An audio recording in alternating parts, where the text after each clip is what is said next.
Good morning children. आज मैं grammar में आप लोग को लेखन में है पत्र लेखन। आज पत्र लेखन विषय पे आप सबको मैं जानकारी दूंगी। पत्र दो प्रकार के होते हैं, एक होता है औपचारिक पत्र और दूसरा होता है अनौपचारिक पत्र। ठीक है, औपचारिक पत्र मतलब फॉर्मल लेटर क्लास 8 में, क्लास 7 में, 6 में भी आप लोग पढ़ चुके होंगे, फिर भी मैं उसको रिवाइज कर देती हूँ। औपचारिक पत्र मतलब फॉर्मल लेटर, जिन व्यक्तियों के साथ आपके व्यक्तिगत संबंध जो है औपचारिक होते हैं उन्हें लिखे जाने वाले पत्र औपचारिक पत्र कहलाते हैं। इस प्रकार के पत्र कक्षाध्यापक, प्रधानाचार्य, संपादक, सरकारी एवं अन्य कार्यालयों के अधिकारियों, निजी संस्थानों के प्रमुखों तथा व्यापारियों आदि को लिखे जाते हैं। दूसरा पत्र हो गया अनौपचारिक पत्र, क्योंकि क्लास 9 में आप लोग को अनौपचारिक पत्र पढ़ना है, इनफॉर्मल लेटर।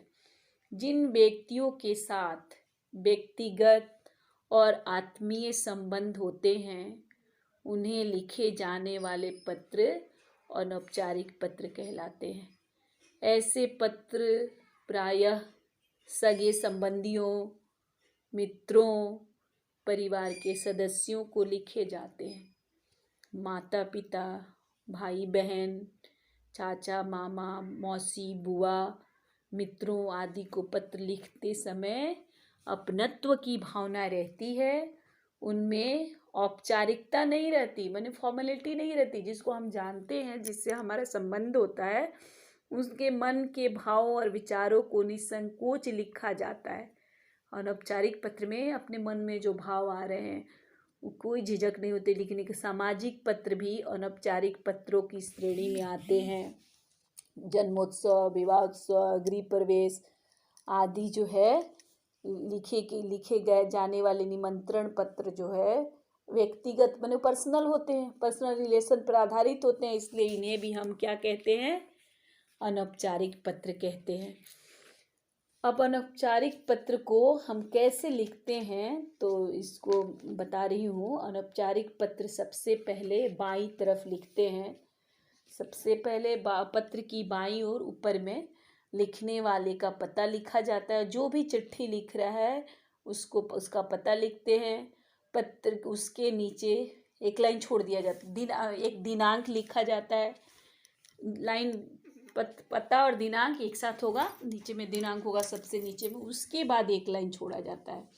एक लाइन छोड़ के जिससे पत्र लिखा जाता है उसके लिए संबोधन अगली पंक्ति में, जैसे प्रिय, अपने बराबर वाले को प्रिय लिखते हैं, जैसे अपने से बड़ों के लिए पूजनीय, आदरणीय लिखते हैं।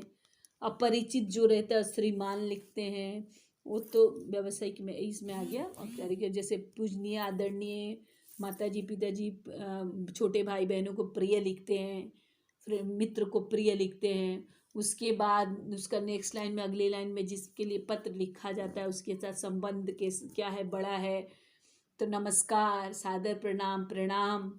मित्र है तो नमस्ते, बराबर का है तो छोटा है तो प्यार लिखते हैं, बहुत बहुत प्यार। पत्र के पहले 3 अनुच्छेद का पत्र होता है। पहले अनुच्छेद में पत्र हालचाल पूछते हुए पत्र का कारण लिखा जाता है। दूसरे अनुच्छेद में पत्र को जो है ना विस्तार पूर्वक लिखते हैं। तीसरा अनुच्छेद क्या होता है, परिवार के अन्य सदस्यों, परिवार में और भी सदस्य होते हैं उनके प्रति अभिवादन लिखा जाता है।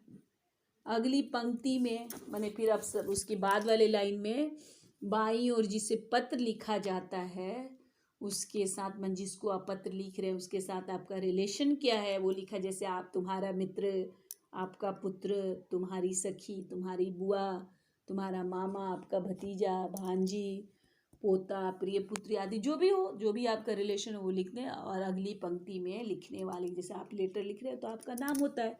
इस प्रकार ये पत्र खत्म होता है। एक पत्र मैं आपको आज नमूने के तौर पे, सैंपल के तौर पे दे रही हूँ।